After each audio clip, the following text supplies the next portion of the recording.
하늘에 계신 우리 아버지여, 이 시간 말씀을 전하는 저의 마음 가운데 성령으로 조명하시고 성령의 도우심으로 따라 말씀을 순수하게 선포하게 하시고, 또한 말씀을 듣는 우리 원주시 장로교회 모든 성도들의 마음 가운데 성령으로 빛을 비춰주심으로 복음의 말씀을 밝히 깨닫고 생명을 얻으며 하나님의 백성의 합당한 삶을 살아낼 수 있도록 은혜를 베풀어 주시옵소서.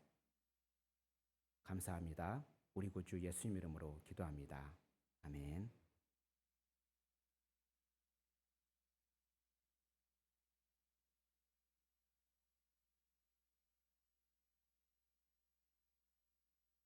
네. 혹시 소리가 크면 좀 줄여도 됩니다. 네, 소리 뒤쪽도 좀 선풍기 좀 크면 줄이시기 바랍니다. 우리는 모두 생일이 있습니다. 그죠? 다 생일이 있죠? 우리 연준이도 생일 있죠? 예, 다 생일이 있습니다. 연준이가 생일을 되게 잘 기억을 해요. 예, 식구들 생일도 다 기억하고 형 누나들 생일도 기억하고, 예, 그렇듯이 다 생일이 있습니다. 마찬가지로요, 교회도 생일이 있습니다.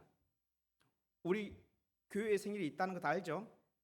우리는 보통 교회를 생일을 하면은 교회가 개척한 날을 생일로 생각합니다. 그것도 맞습니다. 그것도 생일이라고 할 수 있습니다. 그런데요, 우리가 말하는 지금 제가 말하는 그 교회는 우리가 고백하는 공교회입니다. 하나의 거룩한 공교회입니다. 보편적이고 사도적인 교회를 말합니다. 신약의 교회를 말합니다. 정통 교회를 말합니다. 이렇게 하나의 거룩하고 보편적이고 사도적인 교회, 이 교회의 생일은 언제일까요? 생각해 본 적 있습니까? 바로 성령 강림절입니다. 우리가 매년 기념하고 있는 성령 강림절은 교회의 생일이라고 할 수 있습니다. 왜 그런지 잠시 후에 말씀을 통해서 증거하도록 하겠습니다. 방금 봉독한 말씀은요, 오순절에 성령님께서 임재하신 사건을 기록하고 있습니다. 성도들이 함께 모인 곳에 성령님께서 강하게 임재하셨습니다. 성령님께서 임재하실 때 아주 강하고 급한 바람이 하늘로부터 내리는 그 소리가 온 집에 가득했습니다. 그리고 불과 같이 그 갈라지는 모양의 것들이 각 사람 위에 임했습니다. 그러자 거기에 모인 성도들은 성령으로 충만해졌습니다. 그래서 그렇게 성령으로 충만해진 이 성도들은 성령께서 주시는 그 말을 하기 시작합니다. 담대하게 말하기 시작합니다. 성령께서 성도들에게 주신 그 말은 하나님께서 행하신 큰 일들에 대한 이야기입니다. 그런데요, 특이한 것은요, 그들은 한 언어로 말했지만 그곳에 세계 각지에서 모였던 모든 사람들이 자기 나라 언어로 들리기 시작했다는 것입니다. 이것이 오늘 본문의 이야기입니다. 이와 같이 지금으로부터 2000년 전에 우리 성령님께서는 강림하셨습니다. 그래서 모든 교회는 성령께서 강림하신 이 날을 기념하여 성령 강림절로 지내고 있습니다. 오늘은 성령께서 강림하셨을 때 있었던 그 이야기를 통해 말씀을 전하려고 합니다. 성령 강림은 구약 성경과 어떠한 관계가 있는지, 그리고 성령 강림이 우리에게 어떤 의미가 있는지를 살펴보려고 합니다. 말씀을 잘 듣고 성령님과 더욱더 가까워지고 그리고 성령으로 충만해지는 원주시 장로교회 모든 성도가 되기를 축원합니다. 첫 번째로 우리가 알 수 있는 것은 성령 강림은 오순절의 성취라는 것입니다. 우리 본문 1절 한번 읽어볼까요? 본문 1절입니다. 본문 1절입니다. 시작. 오순절 날이 이미 이르매 그들이 다 같이 한 곳에 모였더니. 아멘. 그렇습니다. 성령님이 강림할 때 언제입니까? 그때가 오순절 날입니다. 그러면 성령님은 왜 하고 많은 날 중에 왜 오순절 날에 강림하셨을까요? 그 이유를 알려면 먼저 오순절이 어떤 명절인지 알아야 합니다. 우리나라의 대표적인 명절이 뭐 있습니까? 예, 설, 추석. 우리나라에 명절이 있습니다. 마찬가지 유대에도 명절이 있습니다. 근데 유대 명절이 좀 많습니다. 혹시 몇 개인지 아십니까? 예, 7개입니다. 예, 우리 학생들은 다 알거예요. 유무철칠, 예, 나속초, 예, 7개입니다. 그 7개의 명절 중에 하나가 바로 오순절입니다. 그런데요, 7개 다 말하려면 시간이 너무 많이 걸리겠더라고요. 그래서 오늘 본문과 관련된 두 개의 명절만 설명하겠습니다. 그 두 개의 명절은 바로 유월절과 오순절입니다. 명절의 이름을 보면 그 명절이 무슨 의미인지, 무슨 뜻인지 그 명절을 알 수 있습니다. 먼저 유월절입니다. 유월절은 하나님이 이스라엘 백성을 출애굽시킬 때에 그 죽음의 재앙이 자기들에게서 이렇게 넘어갔다 해서 유월했다 해서 유월절입니다. 6월달에 있다 해서 6월절이 아니고요. 넘어갔다 해서 할 때는 뭐가 넘어갔다? 죽음의 재앙이 넘어갔다. 그래서 6월절입니다. 그리고 6월절 기간에는 그 무교빵, 그러니까 우리가 말하는 그 이스트가 안 들어간 빵, 그 빵을 일주일 동안 먹는 기간이라 해서 무교절이라고도 부릅니다. 그래서 6월절과 무교절은 같다고 보면 됩니다. 이와 같이 6월절은 이스라엘 민족이 출애굽한 날, 노예에서 자유인이 된 날, 구원받은 날, 그날을 기념하는 명절입니다. 그래서 그들은 6월절이면 자기들을 구원하신 하나님께 감사하며 예배했습니다. 그런데요, 그렇게 출애굽할 때 이스라엘 사람들 어떻게 구원받았는지 혹시 기억납니까? 그냥 가자 갔습니까? 아니죠. 어떻게 혹시 구원받은 기억납니까? 핵심이 있죠. 핵심. 그 구원받은 핵심 10가지 재앙 중에 마지막 재앙, 그 재앙을 받지 않기 위해서는 반드시 이걸 해야 했습니다. 뭡니까? 바로 어린 양의 피입니다. 이스라엘 백성은 어린 양의 피로 구원받았습니다. 하나님께서 말씀하신 대로 어린 양의 피를 자기 집의 문, 임방과 설주에 그렇게 발랐던 사람만 구원받았습니다. 이스라엘 민족이 6월절에 무엇으로 구원받았다고요? 어린 양의 피. 이거 기억하기 바랍니다. 6월절 어린 양의 피로 구원받았습니다. 그리고 다음은 오순절입니다. 오순절은요, 이 오순이란 말이 한자긴 하지만 다섯오의 열순자입니다. 50이라는 뜻입니다. 헬라어나 영어도 마찬가지입니다. 펜타코스트 50이라는 의미입니다. 그러니까 오순절은 6월절 다음 50일째 되는 날이라고 해서 오순절이라고 합니다. 그리고 오순절로부터 77에 49, 49일 다음 날에 있는 절기라 해서 77절이라고도 부릅니다. 그런데요, 그때가 마침 또 이렇게 곡식을 처음 수확할 때입니다. 처음 수확해가지고 이렇게 열매를 볼 때입니다. 그래서 초실절이라고도 부릅니다. 처음으로 열매를 거두었다 해서 초실절이라고 부릅니다. 이렇게 오순절, 칠실절, 초실절은 모두 다 같은 명절입니다. 근데 같은 명절이라 해도 의미가 다르죠. 방금 전에 했던 오순절, 칠실절은 하나님의 구원 역사와 관련됐을 때 이렇게 부르고요. 농사와 관련되면 어떻게 부를까요? 초실절이라 부르는 것입니다. 이렇게 같은 이름이지만 의미에 따라서 명절의 이름이 달라집니다. 그리고 오순절 날에 또 중요한 일이 있었습니다. 오순절에 무슨 일이 있었는지 혹시 압니까? 오순절 날에 바로 이스라엘 민족이 시내산에서 하나님의 법, 십계명을 받은 날입니다. 이스라엘 민족이 출애굽한 지 50일 만에 시내산에서 하나님의 법을 받았습니다. 오순절에 뭘 또 받았다고요? 십계명, 하나님의 법. 이스라엘 민족이 하나님의 법을 받았다. 이것은 무엇을 의미할까요? 이스라엘 민족이 하나님의 법을 받았다. 만약에 이스라엘 민족이 그냥 구원받았다, 그다음에 그냥 구원받았다, 그냥 자유인이 되었다, 여기서 끝나겠지만 그들이 하나님의 법을 받았다는 것은 무엇을 의미할까요? 바로 하나님의 백성이 되었다는 것입니다. 하나님의 법을 따라 살아야 하는 하나님의 백성이 되었다는 뜻입니다. 이와 같이 오순절에 이스라엘 민족의 하나님의 백성이 되었습니다. 뭘 받아서요? 하나님의 법, 십계명을 받아서. 그래서 이스라엘 백성은 그러면 뭘 따라 살아야 됩니까? 하나님의 법을 따라 살아야 되는 겁니다. 그러면 이제 유월절과 그리고 오순절 그리고 하나님의 구원 사역을 좀 연결해서 정리하겠습니다. 이스라엘 민족은 애굽에서 430년 동안 노예로 살았습니다. 하지만 그 유월절에 하나님은 유월절 어린 양의 피로 그 피를 믿는 이스라엘 백성을 구원하셨습니다. 자유인이 되게 하셨습니다. 그리고 유월절에 하나님은 유월절이 지나서 오순절, 그 오순절에 하나님은 하나님의 법 십계명을 두 돌판에 새겨서 이스라엘 백성에게 주고 그 이스라엘 민족을 하나님의 백성으로 삼았습니다. 그런데요, 이렇게 어찌 보면은 그들이 구원받은 것도, 그들이 하나님의 백성이 된 것도 다 하나님의 은혜겠죠. 생각해 보세요. 430년 동안 나라도 없이 그렇게 노예 생활하다가 자유인이 되었어요. 근데 자유인으로 되었다 한다면 이제 모르겠어요. 공격도 받을 수 있을 건데 그들을 보호해주는 하나님이 그들의 하나님이 되고 그들은 하나님의 백성이 되었어요. 이렇게 엄청난 은혜를 받았습니다. 이스라엘 백성은 그렇게 엄청난 은혜를 받았습니다. 이 정도 되면은 이스라엘 백성 어떻게 살아야 할까요? 그걸 착실하게 살아야 되죠. 근데 그렇게 살았습니까?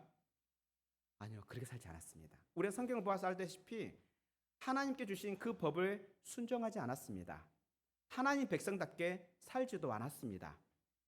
그렇게 구원해 주신 하나님께, 하나님의 백성으로서 하나님 백성 삼은 그 하나님께 감사하지도 않았습니다. 그래서 하나님은요, 에레미야 선지자를 통해서 그렇게 십계명으로 맺었던 그 언약을 폐하시고 이제 새 언약을 주시겠다 약속하셨습니다. 그 새 언약이 에레미야 31장 31절부터 33절에 나오는데요. 구약성경 1103페이지입니다. 우리 한번 찾아서 같이 읽겠습니다.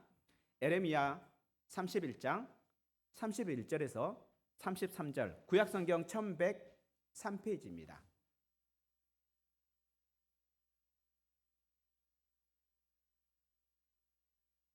우리 찾았으면 함께 낭독하도록 하겠습니다. 같이 합독합니다. 31절부터 33절입니다. 시작. 여호와의 말씀이니라. 보라, 날이 이르리니 내가 이스라엘 집과 유다 집에 새 언약을 맺으리라. 이 언약은 내가 그들의 조상들의 손을 잡고 애굽 땅에서 인도하여 내던 날에 맺은 것과 같지 아니한 것은 내가 그들이 남편이 되었어도 그들이 내 언약을 깨뜨렸음이라. 여호와의 말씀이니라. 그러나 그날 후에 내가 이스라엘 집과 맺을 언약은 이러하니 곧 내가 나의 법을 그들의 속에 두며 그들의 마음에 기록하여 나는 그들의 하나님이 되고 그들은 내 백성이 될 것이라. 여호와의 말씀이니라. 아멘. 그렇습니다. 하나님은 하나님의 법을 다시는 그 두 돌판에 기록하지 아니하고 이제는 사람의 마음에 기록하겠다 약속하십니다. 사람의 마음에 하나님의 법을 기록해서 이제 하나님과 하나님의 그 백성의 관계를 회복하겠다라고 약속하십니다. 그래서 새로운 오순절에 성령을 부어주심으로 영원히 변치 않을 관계로 회복하겠다 약속하십니다. 오늘 본문에 봉독한 본문의 말씀과 같이 하나님은 예수님 안에 있는 우리에게 성령을 부어주셨습니다. 그리고 우리를 하나님 백성 삼아주셨습니다. 옛날 오순절에는 시내산에서 하나님의 법을 두 돌판에 기록해서 주셨지만 새 오순절에는 예루살렘에 그 있었던 예수님을 믿었던 그 사람들의 마음에 성령을 부어주셔서 하나님의 법을 그의 마음판에 기록해 주셨습니다. 새겨 주셨습니다. 그래서 이제 영원히 변치 않을 관계로 만드셨습니다. 왜 그렇습니까? 우리가 부어주신 그 성령님은 영원히 변치 않는 하나님이시기 때문입니다. 그리고 우리에게 부어주신 그 성령님은 우리가 하나님의 백성이라는 것을 영원토록 보증해 주십니다. 세상 끝날까지 보증해 주십니다. 아니 심지어 우리가 천국에 가서도 우리를 보증해 주십니다. 우리가 비록 이 땅에서 육신이 연약하여 넘어지고 자빠지고 쓰러질지라도 우리 안에 계신 성령님은 우리를 결코 떠나지 않습니다. 우리를 버리지도 않습니다. 우리를 끝까지 인내하게 하시고 견디게 하셔서 결국에는 하나님 나라로 인도하실 것입니다. 왜냐하면 성령을 받은 우리는 다른 누가 아닌 바로 여호와 하나님, 삼위일체 하나님의 백성이요 하나님의 자녀이기 때문입니다. 그러면 우리는 어떻게 해서 이렇게 하나님의 자녀가 됐고 하나님의 백성이 되었습니까? 우리가 그 죽음의 저주에서 구원받은 것은 흠도 없고 점도 없는 유월절 어린 양 그리스도의 보혈의 그 보배로운 피로 된 것입니다. 그래서 그리스도 예수 안에 있는 자에게는, 그리스도 예수 안에 있는 우리에게는 결코 정죄함이 없습니다. 왜냐하면 예수 안에 있는 그 생명의 성령의 법이 죄와 사망의 법에서 우리를 해방하였기 때문입니다. 우리는 이와 같이 유월절 어린 양의 그 보배로운 피로 구원받았습니다. 십자가 보혈로 구원받았습니다. 그렇게 구원받은 우리 안에 바로 하나님께서 성령을 부어주셨습니다. 우리 안에 계신 성령님은 우리를 거룩한 성전 삼아 주셨습니다. 우리를 생명의 성령의 법을 주셔서 하나님의 백성, 하나님의 자녀 삼아 주셨습니다. 그렇다면 우리가 흠없고 점도 없는 그리스도의 보배로운 피로 우리가 구원받았다면 우리 또한 흠도 없고 점도 없는 인생을 살기 위해 노력해야 할 것입니다. 진정으로 이 사실을 믿는다면 이렇게 살기 위해서 몸부림칠 것입니다. 거룩하게 살려고 노력할 것입니다. 여러분은 어떻습니까? 여러분은 이러한 삶을 살기 위해서 노력하고 있습니까?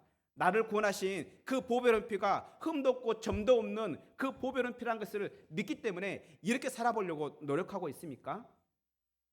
그리고 우리가 그렇게 구원받았기 때문에 그 어떤 누구도 우리를 정죄하지 않습니다. 아니 심지어 재판장이신 하나님마저도 우리를 정죄하지 않습니다. 그 이유는 흠도 없고 점도 없는 어린 양의 보배로운 피로 우리가 구원받았기 때문입니다. 그렇다면 우리가 그렇게 정죄함을 받지 않는다면 우리 또한 다른 사람을 정죄하지 않았으면 합니다. 그런데요, 어떻습니까? 우리가 그렇게 거룩하게 살려고 하고 우리가 그렇게 흠도 없이 점도 없이 살려고 하고 또 남들을 정죄하지 않으려고 남들에게 싫은 소리 안 해보려고 그렇게 살려고 하는 게 잘 됩니까? 아니요, 안 됩니다.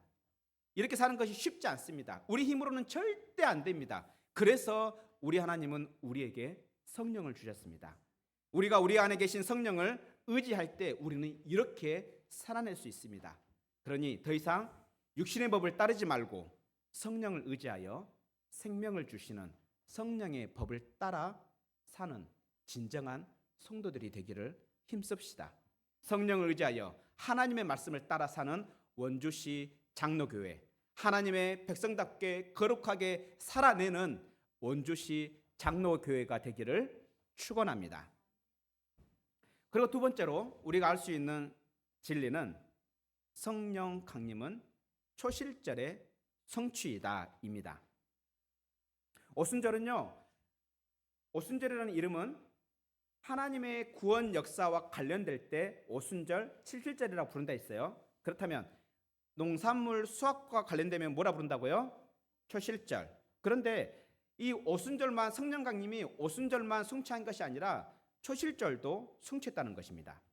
이스라엘 백성은 초실절이 되면요 처음으로 그렇게 곡식을 거둡니다. 그리고 그 처음으로 곡식을 그렇게 거두게 해주신 하나님께 예배하며 감사하며 그 감사의 제사를 드렸습니다. 그리고 그렇게 드리면서 이제 또 다음에도 또 그렇게 동일한 수확을 하게 하실 하나님을 소망하고 기대하면서 하나님을 예배했습니다. 이것이 초실절의 그 명절의 의미입니다. 본문에 보면 성도들에게 성령이 강림합니다. 그리고 성령님이 강림하자 그들이 성령으로 충만해집니다. 성령으로 충만해지자 이들이 하나님의 큰 일들을 선포하기 시작합니다. 전하기 시작합니다. 바로 하나님의 그 큰 일들은 바로 복음입니다. 복음을 전하기 시작합니다. 본문 14절에 보는 것처럼 성령으로 충만해진 베드로가요 어떻게 합니까? 14절 이후로 벌떡 일어나서 뭘 하기 시작합니까? 설교를 하기 시작합니다. 말씀을 선포하기 시작합니다. 그리고 본문 41절과 42절을 보면요 복음을 듣고 믿은 사람들이 세례를 받고 성찬에 참여합니다. 이것은요 우리가 잘 알다시피 참된 교회의 모습이라 할 수 있습니다. 말씀이 순수하게 선포되고 그리고 성례가 올바르게 시행되는 이것은 바로 성령으로 충만한 공동체, 바로 거룩한 공교회의 모습이라 할 수 있습니다. 이와 같이 성령의 강림으로 이 땅에 신약의 첫 교회가 탄생했습니다. 이러한 측면에서 성령 강림은 첫 열매를 수확하는 초실절의 성취라고 할 수 있습니다. 좀 더 쉽게 말하면 성령 강림은 신약 교회의 탄생이라 할 수 있습니다. 신약 교회에 생일이라고 말할 수 있습니다. 초실절은 처음 그렇게 수확한 것들을 하나님께 감사해서 감사의 제사를 드린다 했습니다. 또한 처음 수확한 그것들을 하나님께 다시 드림으로 감사의 예배를 드리는 명절이라 했습니다. 그런 이 초실절이 성령 강림으로 성취되었습니다. 그렇다면 성령 강림으로 탄생한 교회도 하나님께 감사의 예배, 감사의 제사를 드리는 것이 합당합니다. 그런데요, 우리가 드리는 이 감사에는 단순히 그냥 감사를 드린다, 감사의 제사를 했다, 여기서 끝나지 않습니다. 우리가 드리는 감사에는 굉장한 놀라운 비밀이 숨겨져 있습니다. 그 비밀이 시편 50편 23절에 기록되어 있는데요, 제가 읽겠습니다. 감사로 제사를 드리는 자가 나를 영화롭게 하나니 그의 행위를 옳게 하는 자에게 내가 하나님의 구원을 보이리라. 여기서 나는 바로 하나님을 말합니다. 감사의 제사를 드리는 자, 그 자가 바로 하나님을 영화롭게 하고, 그리고 자기의 행위를 옳게 하는 자에게 하나님은 자기 자신의 구원을 보이겠다 말합니다. 여기서 말하는 구원은 말 그대로 우리가 저주에서 복을 받는 이러한 구원일 수도 있습니다. 하지만 우리가 이 땅을 살아가면서 여러 가지 어려움과 여러 가지 병과 여러 가지 우리의 필요를 채워주고 해결되어지는 것, 이것 또한 구원이라고 말할 수 있습니다. 하나님의 도움, 바로 이것이 구원입니다. 그렇습니다. 감사로 제사를 드리는 우리가 하나님을 영화롭게 합니다. 별로 놀라지 않네요. 아니, 감사로 제사를 드리는 우리가 하나님을 영화롭게 한대요. 좀 이해가 안 되십니까? 저 이 말을 너무 놀랐었어요. 시간 이런 거예요. 여러분들, 저기 지금 태양이 떠 있잖아요. 태양이 떠 있는데 여러분들이 랜턴을 딱 태양에 비칩니다. 그랬더니 태양이 더 번쩍번쩍하는 거예요. 이해가 됩니까? 이런 일이 있을 수 있습니까? 여러분들을 저 혼자 하면 조금 들어갈 것 같고, 여러분 전부 다가 30명이 전부 다가 랜턴을 들고 태양을 향해서 시작하고 불을 쫙 비치면 태양이 갑자기 번쩍번쩍 더 반짝거립니까? 그래 아닌 거예요. 그래 지금 그러한 일들이 일어난다는 이야기예요. 우리가 감사로 제사를 드리면 하나님이 어떻게 된다고요? 더 영화로우신다. 이 정말 놀라운 일입니다. 한번 생각해 보세요. 우리 하나님은 본래 영화로우신 분입니다. 그 영화로움이 한이 없으신 분입니다. 원래부터 영화롭고 한이 없으시고 그 지존하신 분입니다. 그런데 그런 분이 우리가 드리는 그 감사의 제사 때문에 영화로워하신다. 우리가 드리는 그 영화 없어도 하나님은 여전히 영화롭고 영원히 영화롭습니다. 그런데 우리의 감사를 영화롭게 받으신다는 거예요.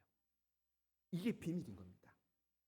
마치 우리가 랜턴을 켜서 태양을 비췄더니 태양이 번쩍번쩍 하는 것처럼 깜짝 놀라는 거죠.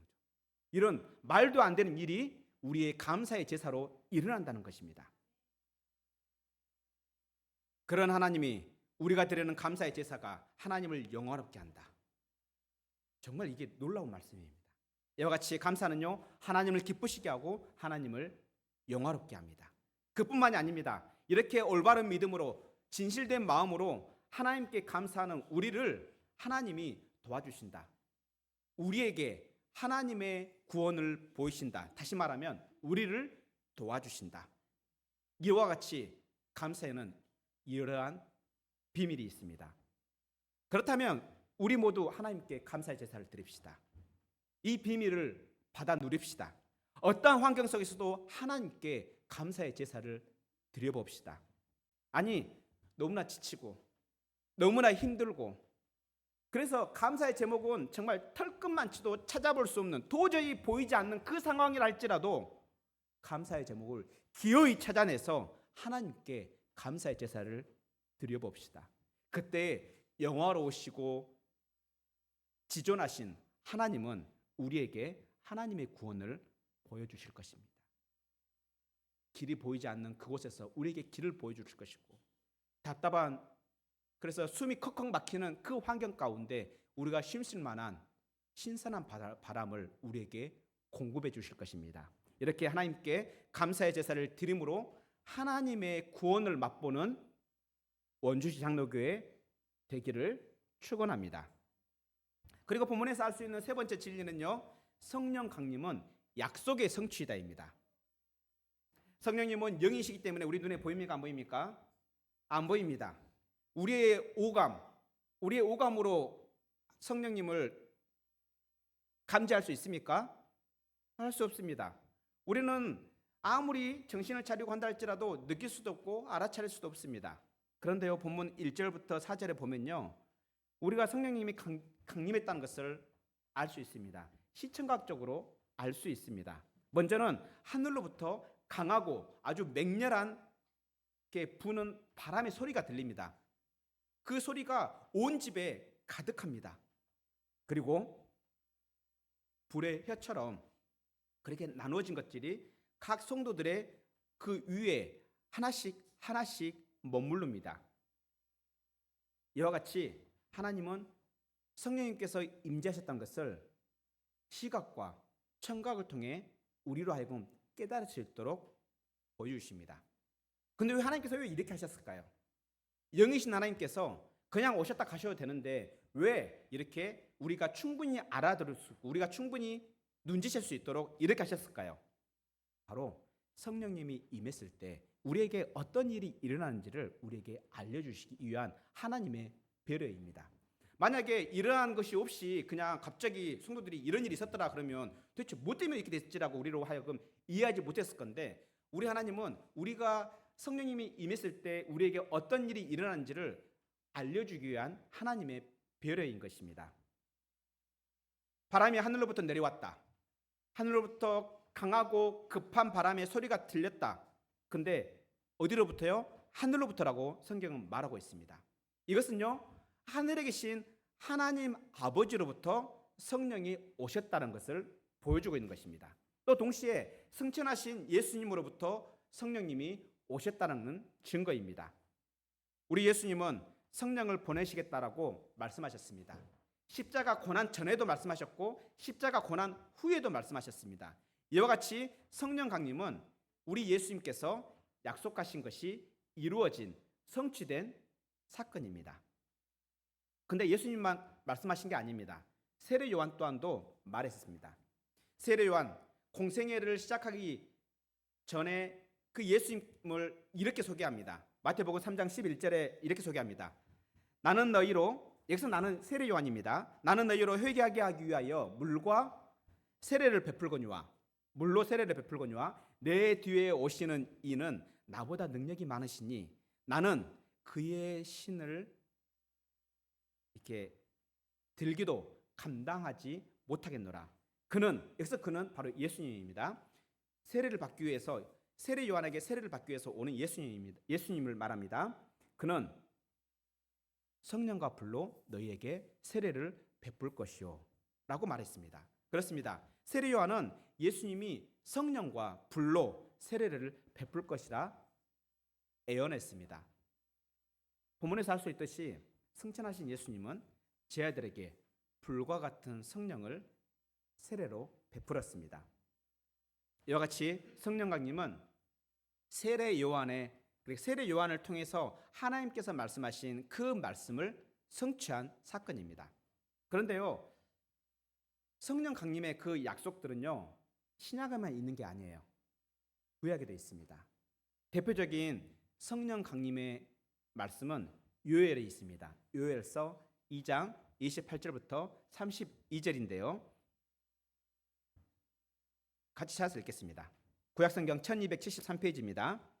요엘서 2장 28절부터 32절, 구약성경 1273페이지입니다.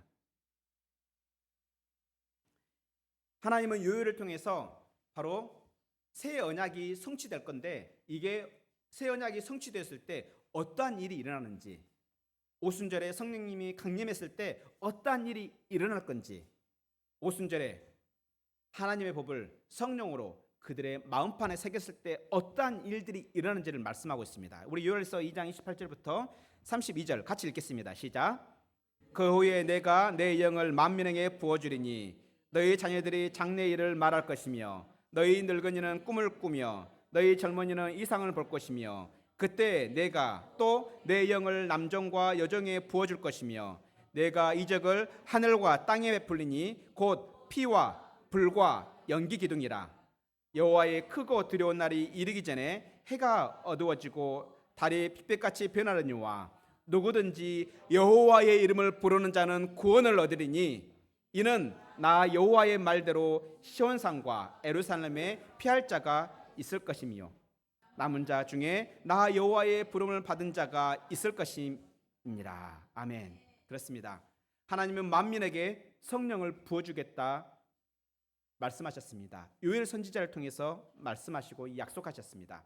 하나님은 남녀노소를 가리지 않으시고 빈부격차를 가리지 않으시고 주 예수 그리스도의 이름을 부르는 자, 그 자면 누구든지 성령을 부어주시겠다 약속하셨습니다. 그리고 마침내 오순절 날이 되어 하나님은 요엘 선지자를 통해서 하신 그 말씀, 그 약속의 말씀대로 예수 그리스도의 이름을 부르는 성도들에게 성령을 충만하게 부어주셨습니다. 이와 같이 성령 강림은 요엘 선지자를 통해 하신 약속의 말씀을 성취한 사건입니다. 하나님께서 성령을 부어주시겠다 약속하셨습니다. 구약시대에는 요엘 선지자를 통해서 말씀하셨고 또 신약시대에는 세례 요한을 통해서 약속하셨습니다. 그리고 예수님께서도 친히 직접 약속하셨습니다. 이렇게 하나님께서 하신 이 약속은 모두 다 이루어졌습니다. 하나님의 약속은 반드시 이루어집니다. 그래서 하나님의 약속은 믿을만 합니다. 하나님의 말씀은 믿을만 합니다.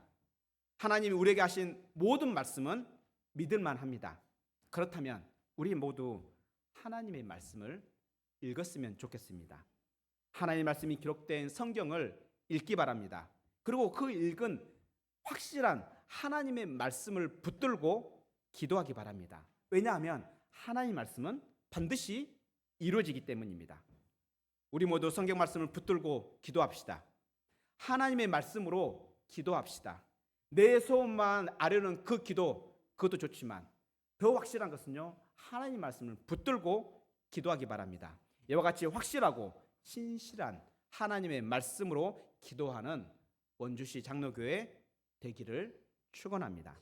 말씀을 맺으려 합니다. 성령 강림절은 교회의 생일입니다. 우리는 성령 강림으로 구약의 명절인 오순절이 성취되었다는 것을 살펴보았습니다. 구약의 오순절 날에 두 돌판에 기록된 하나님의 법을 받아서 하나님의 백성이 되었습니다. 누가요? 이스라엘 백성이. 하지만요, 오늘날 새 오순절엔 신약의 오순절에서는 오순절 날에는 마음에 기록된 하나님의 법을 받아서 하나님의 백성이 됩니다.